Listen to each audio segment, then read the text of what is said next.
अपने धन से गरीबों की बहुत मदद की थी। अनाथ आश्रम एवं धर्मशाला आदि बनवाए और अपने दानी स्वभाव के कारण धनीराम का पूरे नगर में बहुत सम्मान था। धनीराम ने अपनी बेटी की शादी एक बहुत बड़े घर में कर दी। फिर भी बेटी के भाग्य में सुख नहीं था, क्योंकि शादी के बाद पता चला कि उसका पति शराबी और जुआरी था। बेटी को उपहार में दिया सारा धन उसके पति ने जुए में समाप्त कर दिया और अब उसकी बेटी बहुत ही गरीबी की जिंदगी जी रही थी। एक दिन धनीराम की पत्नी ने धनीराम से कहा, आप जानते ही हैं कि हमारी बेटी का पति जुआरी है और हमारी बेटी बहुत दुखी है। आप अपनी बेटी की सहायता क्यों नहीं करते? यूँ तो पूरी दुनिया की मदद करते फिरते हैं। धनीराम ने कहा, भाग्यवान, जब तक बेटी दामाद का भाग्य उदय नहीं होगा तब तक मैं उनकी कितनी भी सहायता कर लूं, उससे कोई फायदा नहीं होगा।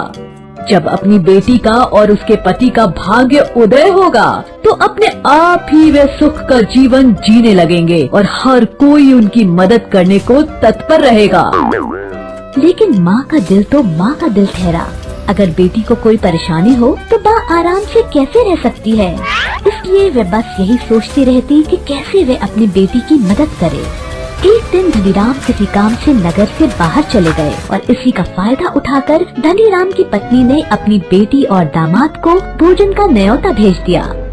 शाम होते होते बेटी और दामाद धनीराम के घर भोजन को आ गए। सासू माँ ने उनका बहुत आदर सत्कार किया, उन्हें बहुत ही स्वादिष्ट भोजन करवाया और बड़े ही प्रेम के साथ विदा किया तथा जाते जाते एक टोकरी भरकर मोतीचूर के लड्डू भी भेंट स्वरूप अपने दामाद को दे दिया। धनीराम की पत्नी ने उस लड्डू के बीच में सोने के सिक्के छिपा कर रख दिए थे, जिससे बेटी की मदद भी हो जाएगी और दामाद जी को इसका पता भी नहीं चलेगा। बेटी और दामाद जी विदा लेकर चल देते हैं। रास्ते में दामाद अपनी पत्नी को सुनाकर कहता है, कहने को तो तुम्हारे पिता इस नगर के धनवान व्यापारी हैं और विदाई में क्या दिया? केवल मोतीचूर के लड्डू। कौन इतना वजन उठाएगा? ले जाकर इन लड्डुओं को किसी मिठाई वाले को बेच देता हूँ, मेरा कुछ वजन तो कम हो ही जाएगा। ये बात कहकर दामाद ने लड्डुओं की टोकरी एक मिठाई वाले को बेच दी और बदले में कुछ रुपए ले लिए। शाम के समय धनीराम अपने घर को लौट रहा था। रास्ते में वही मिठाई की दुकान दिखी जिसपे उसके दामाद ने मोतीचूर के लड्डुओं को बेच दिया था।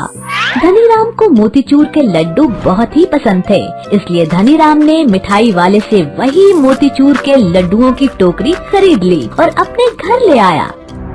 धनीराम की पत्नी ने जब देखा कि लड्डुओं की टोकरी सेठ जी लेकर आ रहे हैं तो उन्होंने पूछा, ये क्या लेकर आए हैं? धनीराम ने कहा, तुम्हारे लिए मोतीचूर के लड्डू लाया हूँ, एक मिठाई की दुकान पर दिखे तो ले आया। सेठानी ने लड्डुओं की टोकरी पहचान ली और लड्डू फोड़कर देखा तो उसमें वही सोने के सिक्के निकले जो उसने डाले थे। सेठानी ने ये देख अपना सर पीटा और धनीराम को सारी बात बताई। धनीराम ने अपनी पत्नी को समझाया, जब तक भगवान किसी के भाग्य को नहीं जगाता तब तक उसका भाग्य नहीं जागता, फिर चाहे कोई भी कितना ही प्रयास क्यों न कर ले। देखो, ये तुम्हारे सोने के सिक्के वापस तुम्हारे पास ही आ गए, क्योंकि ये सिक्के ना तो तुम्हारी बेटी दामाद के भाग्य में थे और ना ही मिठाई वाले के भाग्य